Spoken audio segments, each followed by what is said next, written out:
अगर वसु को प्रॉपर्टी का लालच होता ना तो यहाँ नौकरानी बनकर नहीं रह रही होती, करोड़ों का हिस्सा लेती और निकल जाती है। लेकिन वो अभी भी यहाँ है। मेरा दिल कहता है कि वो मेरे लिए है यहाँ। इसका मतलब ही समझते हैं आप देवांश जी? उस लड़की को मैं जितना शातिर समझती थी, ये उससे कहीं ज्यादा शातिर है। उसने आपको प्रॉपर्टी के पेपर्स इसीलिए वापस किए हैं क्योंकि ये सब प्लान है उसका।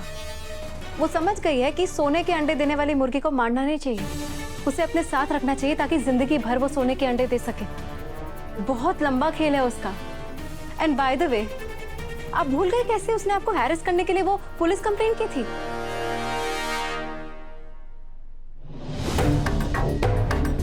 अरे आप निश्चिंत रहिए सर, राजस्थान पुलिस बेटियों की सुरक्षा के लिए सदैव तत्पर है और लीना जी के होते हुए कोई भी बेटी अत्याचार ना सहेगी।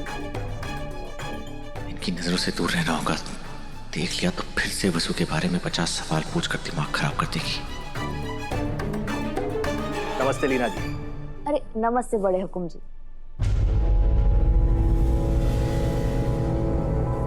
मैं आपका हमेशा आभारी रहूंगा। मैंने पुलिस कंप्लेन इसलिए की थी ताकि मेरा बड़ा बेटा घर से दूर ना जाए और घर की बड़ी बहू घर वापस आ जाए। दोनों को एक दूसरे के साथ नई शुरुआत करने का मौका मिल सके। और मेरा ये काम आपके बिना संभव नहीं था।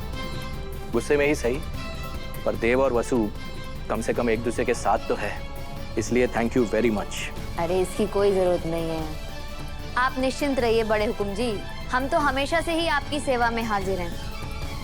बहुत बहुत धन्यवाद।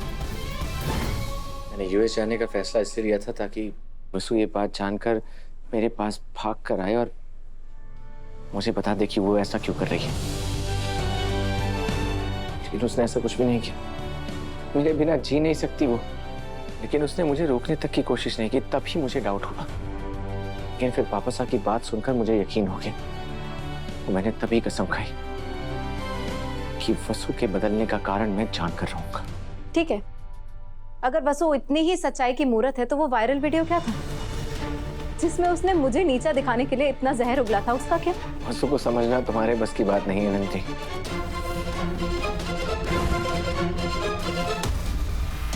हनुमंत काकू ने वसु की वीडियो लीक की, ये कैसे हो सकता है? सच मालूम करने का एक ही रास्ता है।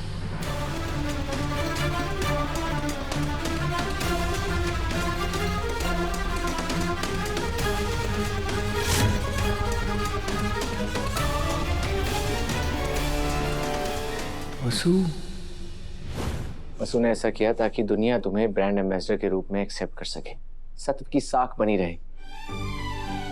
इतना सेल्फलेस कोई कैसे हो सकता है नंदिनी? मैंने जरूर कोई पुण्य किए होंगे तभी मुझे वसु जैसी पत्नी मिली, और मैं उसे किसी भी कीमत पर खो नहीं सकता। मुझे बस इतना जानना है कि वो खुद को मुझसे दूर करना क्यों चाहती है, उसके पीछे का कारण क्या है, क्यों ऐसा बर्ताव कर रही है। और मैंने तुमसे साफ साफ कहा था नंदिनी कि वसु के सामने मैं तुम्हारे पास आने का नाटक करूंगा, उसे बुरा भला कहूंगा। बस मैं इतना चाहता था कि वो मुझे खोने के डर से मुझे सारा सच बता दे।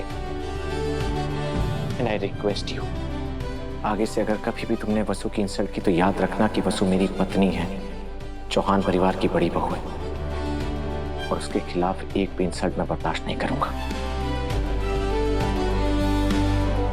शूट के लिए वसु जो प्रोडक्ट्स लाई है तुम्हें वही यूज करने होंगे। भरोसा रखो, वसु कभी किसी का बुरा नहीं चाहती है। देवांश जी आज भी वसु के हैं, लेकिन अब मुझे देवांश जी से प्यार हो गया है और अपने प्यार के लिए मुझे कुछ तो करना पड़ेगा।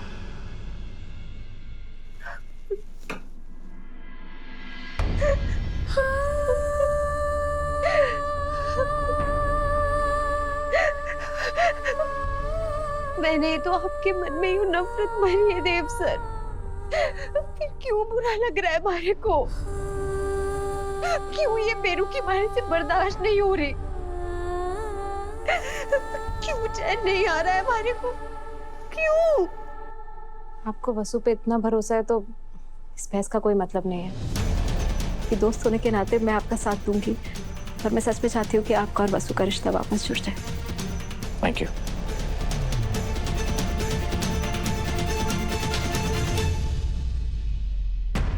ये नाटक आपने शुरू किया है, लेकिन इसे खत्म मैं करूंगी। आपको अपने आप से दूर नहीं होने दूंगी। अगर आपकी जिंदगी से कोई दूर जाएगा तो वो होगी वसुधा सोलंकी। क्यों हो रहा है हमारे साथ ऐसा? क्यों? रो लो वसुधा।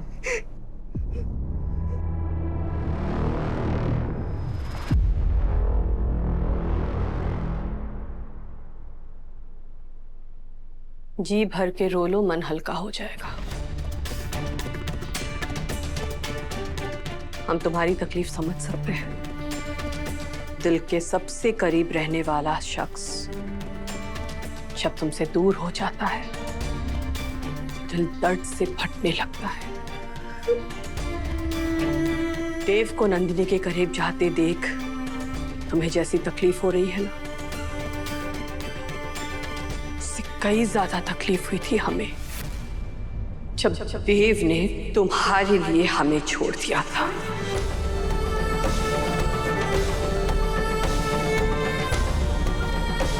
मेरे को माफ कर दीजिए देवी को, मैंने इतना दुख दिया आपको, माफ कर दीजिए मारे को।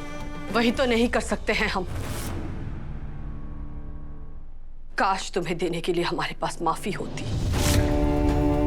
देव की शादी, उसकी जिंदगी, उसका भविष्य, इन सब को लेके लाखों सपने देखे थे हमने, लाखों।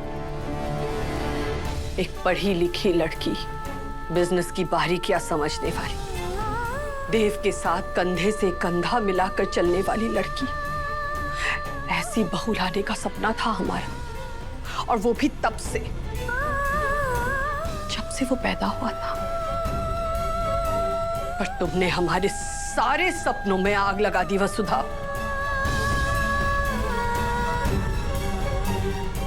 और इसके लिए शायद हम तुम्हें कभी माफ नहीं कर पाएंगे, लेकिन हम जानते हैं कि तुम दिल से अच्छी हो, इसीलिए तो हमने तुम्हें बेटी माना था। कितना खूबसूरत रिश्ता था हमारा,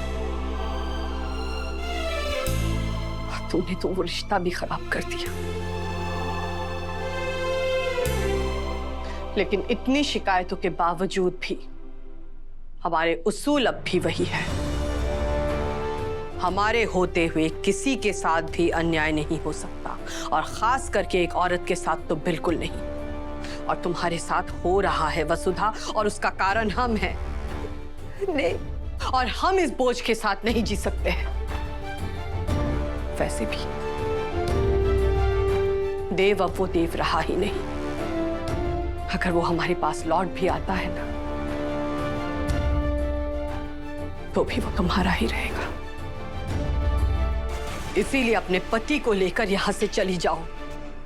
हम देव को सब सच बता देंगे। नहीं देवी हुकुम, देवी हुकुम, आपने कसम खाई थी कि आप उन्हें कभी कुछ नहीं बताएंगी। लेकिन ना हम तुम्हें कभी अपनी बहू मान पाएंगे, ना ही तुम्हें सम्मान दे पाएंगे, और ना ही तुम्हें वो प्यार दे पाएंगे। इसलिए हमें सारी कस्मों से मुक्त करो और हमारी बात सुनो और देव को लेकर यहां से चली जाओ।